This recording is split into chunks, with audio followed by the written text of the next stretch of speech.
শেষ পর্যন্ত নির্বাচন হয় কি না এটাও একটা প্রশ্ন। এখন আপনারা বলতে পারেন আপনি কি পাগল হয়ে গিয়েছেন? ইতিমধ্যে তফসিল ঘোষণা হয়েছে, ব্যালট পেপার ছাপানো হচ্ছে এবং চতুর্দিকে নির্বাচনের হাওয়া বইছে, নির্বাচন হবে না কেন? আপনাদের এই প্রশ্নের অবগতির জন্য জানানো যাচ্ছে যে বাংলাদেশে এরকম নজিরবিহীন ঘটনা ঘটেছে। নির্বাচন অনুষ্ঠিত হওয়ার 10 দিন আগেই নির্বাচন বন্ধ হয়ে গিয়েছে। আপনারা সবাই ইয়াজউদ্দিন, ফখরুদ্দিন এবং মাইনুদ্দিনের শাসনকালীন ব্যবস্থা, সেই ভয়ঙ্কর 111-এর কথা জানেন তো? সেখানেই এই ঘটনা ঘটেছে। 2007 সালের 22 জানুয়ারি নির্বাচন হওয়ার কথা ছিল, কিন্তু তৎকালীন প্রেসিডেন্ট ইয়াজউদ্দিন বাংলাদেশের পরিস্থিতি ভয়ঙ্কর বলে সে 11 জানুয়ারি মানে নির্বাচন হওয়ার 10 দিন আগে জরুরি আইন দিয়ে সেই নির্বাচন বন্ধ করে দিয়েছিল।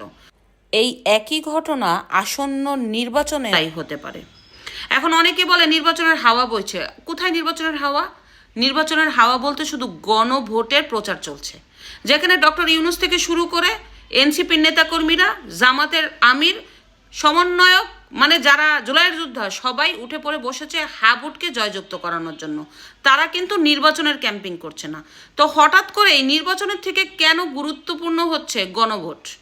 এর অন্যতম কারণ হচ্ছে ডক্টর ইউনূস যেভাবে অবৈধভাবে ক্ষমতায় বসে বাংলাদেশের অবস্থা 12টা বাজাইছে।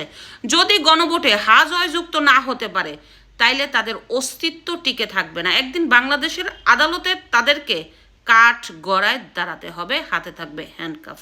এর জন্য তারা উঠে পড়ে বসেছে নির্বাচনের থেকেও মানে গণভোটে হ্যাঁ ভোটকে জয়যুক্ত করার জন্য।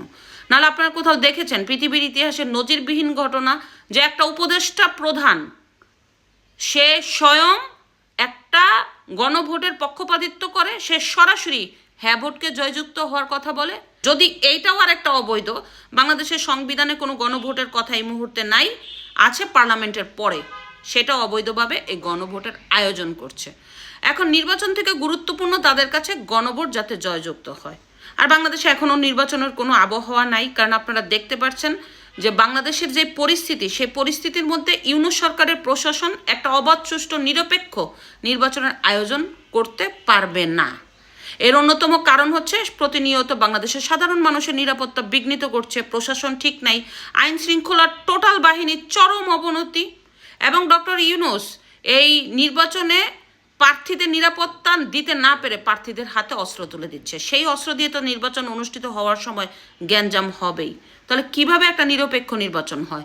তারপরে বলছে ইতিহাসের সেরা নির্বাচন। একটু চিন্তা করে দেখেন, ইতিহাসের সেরা নির্বাচনের মধ্যে বাংলাদেশের অন্যতম একটি দল যাদের ভোটার মানে আওয়ামী লীগের ভোটার বাংলাদেশের জনসমর্থনের প্রায় অর্ধেক, তাদেরকে বাহিরে রেখে কিভাবে একটা ইতিহাসের সেরা নির্বাচন হবে?